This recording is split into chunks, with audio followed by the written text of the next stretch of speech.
àmọ́ ẹ̀yin prophet òṣì ẹ̀yin pastor wèrè ẹ̀yin olórí òfò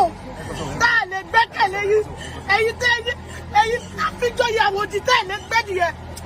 ẹ watch out gbogbo ẹ̀yin blogger tẹ wá bí gbogbo àṣírí tẹ bá mọ̀ lẹ́yìn tá a ti gbé mọ́rọ́ kọ́lá sí watch out for me I will start revealing a lot of secrets about all those wicked and heartless àwọn àgbà burúkú àkùkọ gàgàrà tí ò pẹ́ kékeré ó kọ ẹ ò ní jèrè bẹ́ẹ̀ bá gbé bá ọmọ ẹ ní jèrè kankan nínú ẹgbà mọ́rọ́ kọ́lá. Oh, mo sọ pé I was raped mo pè é mo jókòó pé mo ṣe wò mí o wọ́n ti rape mi rí o mo sọ mo kọ́ síwèé. èyí tí Àdùkẹ́ bò mọ́ra títí tó fi kú lélẹ́yìn o Julie King ó fi tipátipá bá mi sùn a mọ̀ sí rape ó sì rape Àdùkẹ́ náà tó jẹ́ iṣu inú ẹ̀kún tí ẹni kankan nu àwọn òbí dáká sọ fẹ́ nìyàn kan níwọ̀n ìgbà tó ti lérí pé a ò gbọ́dọ̀ sọ fẹ́nikẹ́ni. mo kí gbogbo yín ẹ kú dédé wò yìí orúkọ mi ni Julius Ọlágoróyè tí wọ́n ń pè ní Julie King olóòtú orin tí àwọn olóyìnbó ń pè ní music producer. Yes, jíjáde tí mo jáde mi ò jáde fún ohunkóhun ju pé kí wọ́n á dúpẹ́ lọ́wọ́ gbogbo àwọn olólùfẹ́ mi tó ti ń sọ̀rọ̀ tó ti ń pè mí lọ́tún lósì pé kí n jáde láti sọ one or two things bí gbogbo nǹkan ṣe lọ ṣùgbọ́n mo sorry mi ò ní lè sọ nítorí pé nǹkan tó ń lọ yìí ó ti wà níwájú ìjọba ó dẹ̀ níwọ̀n nǹkan tí mo lè sọ. mo wá fàsìkò ìdúpẹ́ lọ́wọ́ gbogbo ènìyàn pátápátá. ó di after investigation kó tó di pé anything lè tẹnu mi jáde. lórí ọ̀rọ̀ tó ń lọ lórí social media ẹ̀yin olólùfẹ́ mi kò yé mi o mi mọ̀ pé èèyàn máa ń ṣoore ta tún jẹ̀bi lórí oore tó bá ṣe torí ẹ̀ ní àwọn Yorùbá máa ń sọ pé oore níwọ̀n òun lọ̀rọ̀ ilé ayé yìí ṣùgbọ́n mo fẹ́ fi dá yín lójú wípé ní gbogbo èrò tó ń rò sí mi lórí gbogbo nǹkan tí wọ́n sọ sí mi tí ó bá jẹ́ bẹ́ẹ̀ àdàbí á dáa.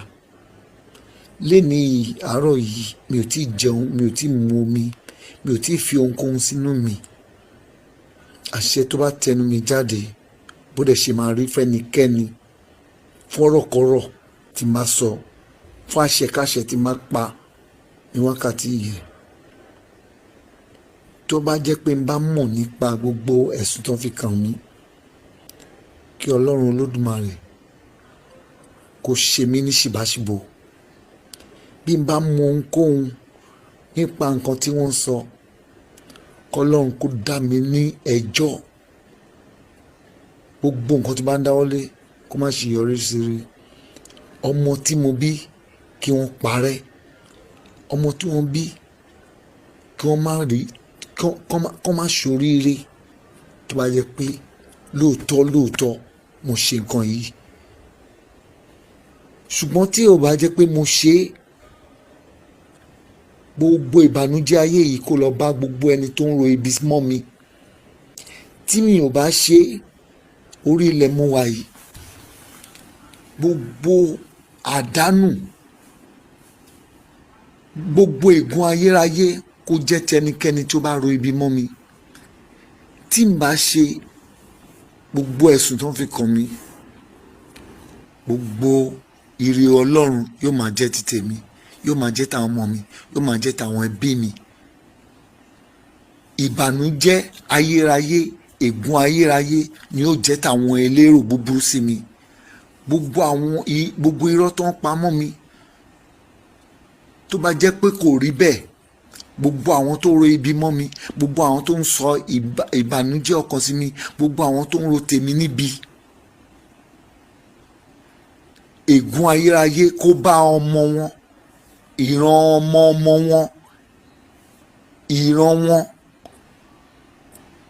títí ayérayé nìkan máa fi jìyà. Ìyà ayérayé nínú ìpayín keke, nínú ìdààmú ni wọ́n ń lo ìgbésí ayé wọn, torí pé ó dá mi lójú ní nǹkan tí mò ń sọ. Mo sì wá fi àsìkò yìí mo wá fi dúpẹ́ lọ́wọ́ Olúyinká TNT. Ó ṣé gan, mo dúpẹ́ lọ́wọ́ rẹ̀ pé ó dúró takuntakun, ó dúró tán fún mi, ó jẹ́ kójú tì mí. Obìnrin bí ọkùnrin, gbogbo nǹkan tó fẹ́ níre níre lọ́lọ́run yóò máa ṣe fún ẹ. Ò ní tẹ̀lẹ̀ lójúmọ́lẹ̀ o. Ní orúkọ Jésù mo gbàdúrà yìí láì àmín.